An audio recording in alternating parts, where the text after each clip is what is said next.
Bonjour à tous, bienvenue pour cette nouvelle vidéo. Nous sommes cependant toujours jeudi 5 mai 2022 parce que j'ai un petit peu de temps devant moi et qu'il ne fait pas très beau, j'en profite. Je vais vous parler aujourd'hui. Alors le titre est un peu interpellant et provocateur. Avez-vous un cadavre dans le placard? C'est une parabole et je vais vous donner tout de suite un exemple parce que ce dont je veux vous parler, c'est plus parlant de commencer par cet exemple et après d'aller vers ce qui se passe en réalité à l'intérieur de vous. L'exemple est simple. Je marche, j'écrase par mégarde une grenouille. Je tue cette grenouille. Et qu'est-ce que mes programmes intérieurs vont m'amener à faire? À ramasser cette grenouille piteusement, à la ramener chez moi, à la mettre là dans la maison, à la regarder avec tristesse. Et puis bon, bah... faudrait que je l'enterre, faudrait que je m'en occupe. Et puis je la laisse là. Et puis chaque fois que je passe dans cette pièce, qui est la pièce principale de la maison, c'est encore meilleur, je regarde cette grenouille en me disant, ah quand même, quelle tristesse, hein, c'est vraiment dommage. Pourquoi j'ai fait ça? J'aurais pas pu regarder ailleurs, etc., etc. Et j'entretiens ce sentiment de culpabilité, ce sentiment de tristesse, ce sentiment d'indignité, ce sentiment, bref, tous ces sentiments négatifs, je les entretiens. Je vous ai parlé la semaine dernière de la notion d'encre. C'est exactement ce que nous avons dans cette situation. La grenouille sert d'ancrage, c'est-à-dire que ça sert de stimulus à revivre, remettre en place, déclencher le même programme de souffrance et d'auto-flagellation que nous connaissons si bien. C'est une parabole, vous n'avez évidemment pas tous une grenouille dans votre maison, mais vous avez à peu près tous un cadavre dans votre placard, en clair. Vous avez à peu près tous une ou plusieurs situations qui provoquent chez vous, rien qu'en y pensant, de la souffrance. Pourquoi je vous ai donné l'exemple de cette grenouille? Parce que comme dans cet exemple, au lieu de lâcher cette situation, de l'enterrer, mais de l'enterrer pas à l'intérieur de vous au sens je l'enfouis, c'est l'enterrer au sens s'en débarrasser une fois pour toutes, la mettre ailleurs, l'enterrer dans le jardin, loin de moi, et je passe à autre chose. Nous avons cette tendance à rester connectés, régulièrement à revenir à cette encre qui nous fait souffrir, cette situation, cette pensée, cette chose matérielle. Ça peut être le pendentif que mon chichi d'amour m'avait offert avant de me quitter, avant de mourir, le collier de mon chien qui est mort et que j'ai tant aimé, la bague de ma grand-mère que tatati tatata. Vous voyez l'idée? Je garde ça. C'est une encre. Chaque fois que je vais me retrouver face à cet objet, je vais enclencher le même processus répétitif de souffrance. Quand j'enclenche un processus répétitif, je suis dans un programme. Donc, soit je crée un programme de souffrance, soit je renforce un programme existant. Mais dans tous les cas, je suis dans la souffrance. Aimer, ce n'est pas souffrir avec l'autre. L'amour, vous l'avez dans les affirmations positives de la séquence longue, c'est peut-être un peu plus clair. Aimer, c'est rayonner de bonheur, rayonner son bonheur intérieur. C'est avoir un cœur ouvert pour soi, en soi. L'amour, en réalité, n'a rien à voir avec les autres. Je sais, ça peut choquer les gens qui arrivent sur la chaîne. Alors, je vous invite à regarder toutes les vidéos et après, vous comprendrez mieux pourquoi je dis ça.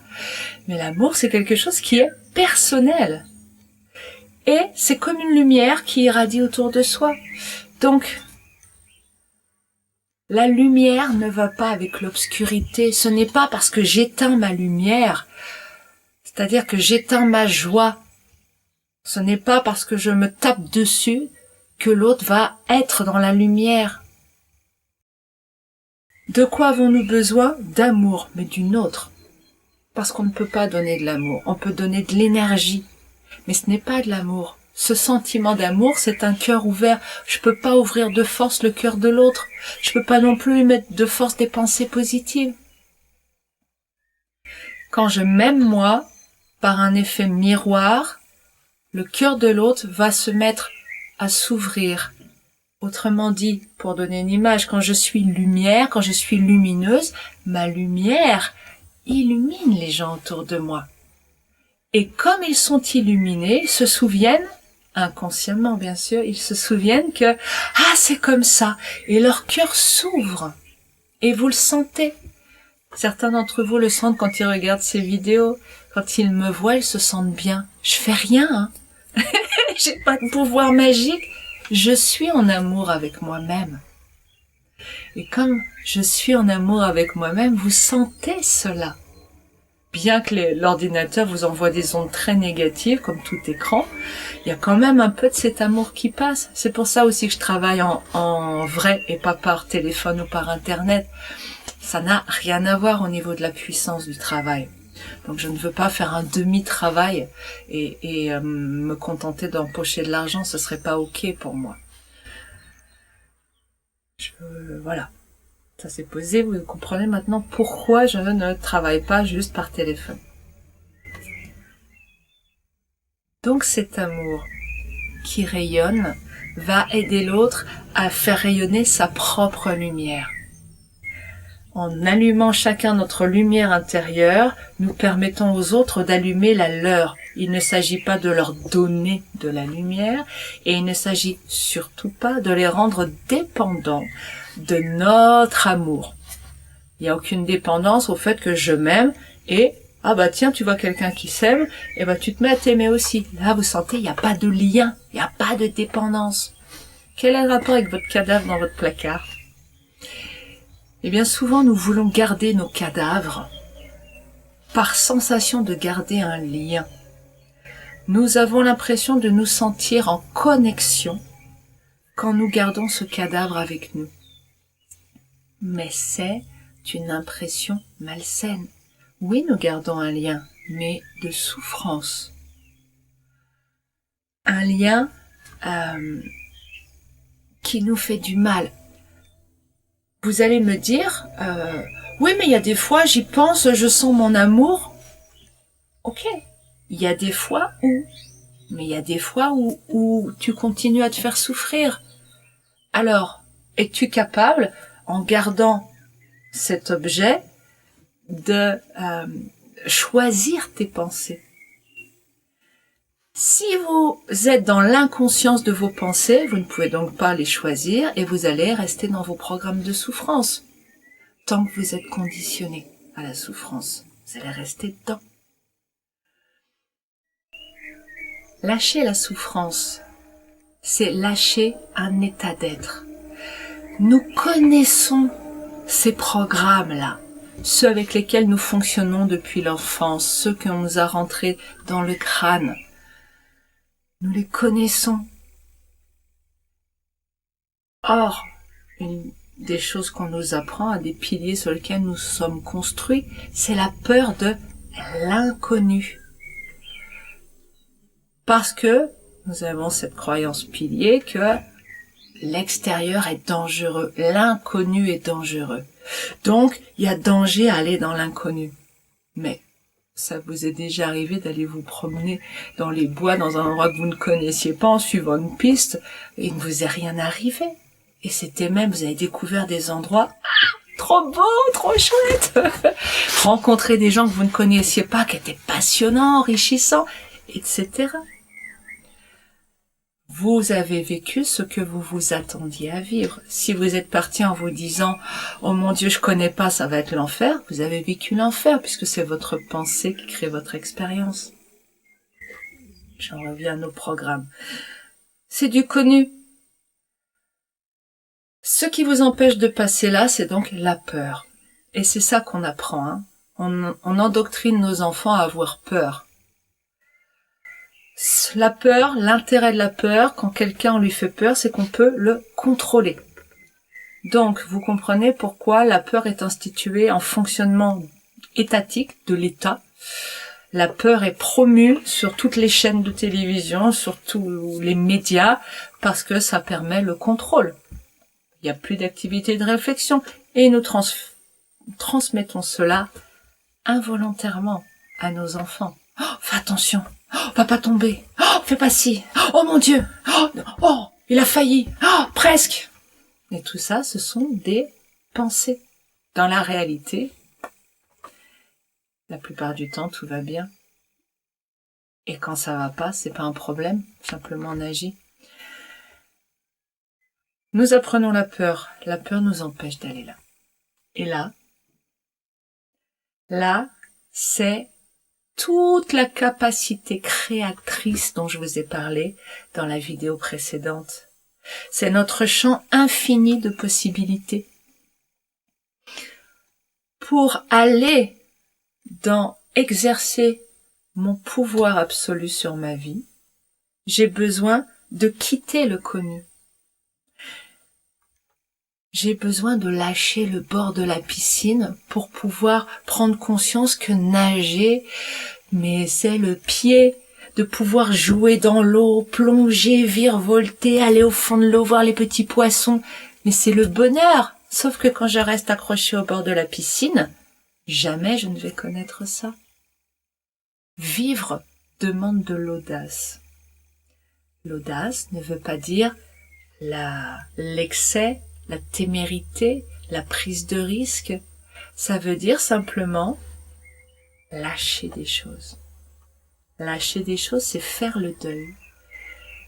Pour pouvoir dépasser ces cadavres dans mon placard, ces situations auxquelles je suis attachée, ces ancres qui me gardent comme un chien pavlovien qui va continuer à saliver à chaque fois qu'on appuie sur la sonnette. Hein.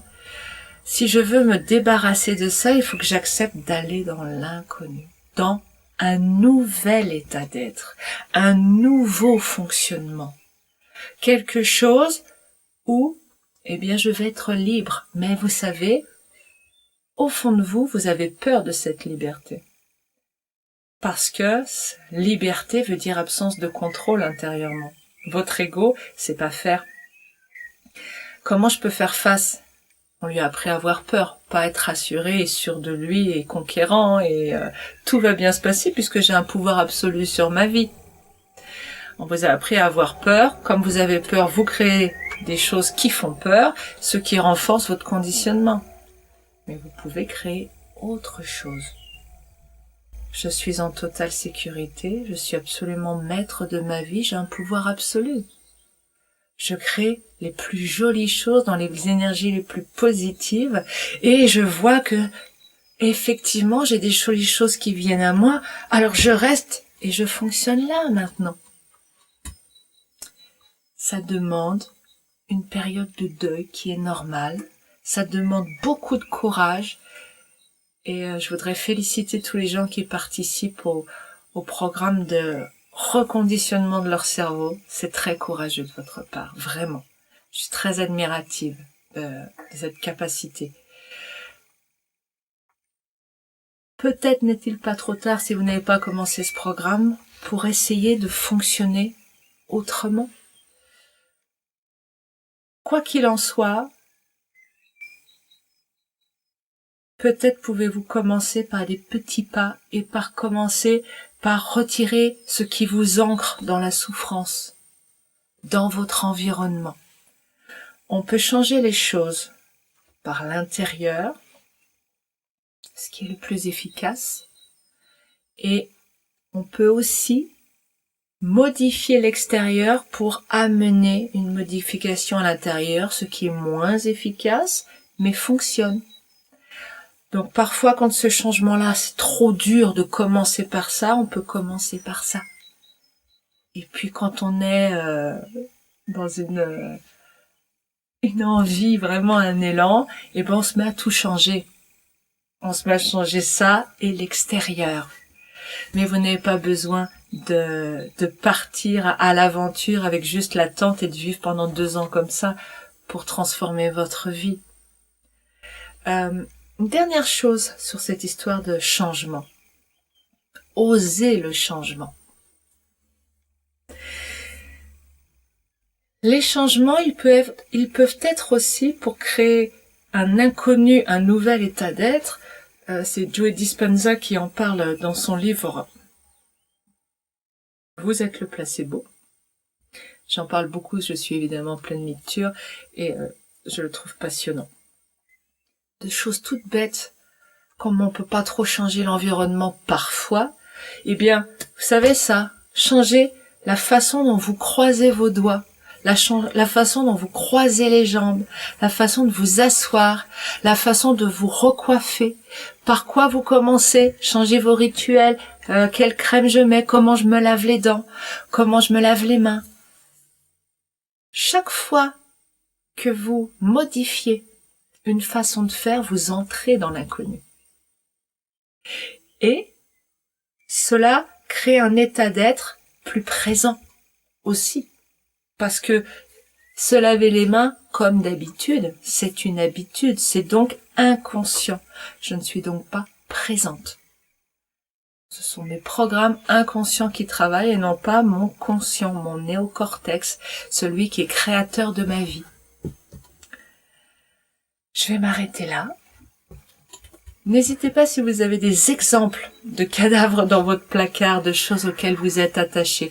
Ça peut être des choses mentales, des situations, des croyances que vous voulez garder, ou en tout cas, ou peut-être que vous prenez conscience que vous avez ces choses-là, ces encres-là qui vous créent une sensation de malaise, de mal-être, de souffrance.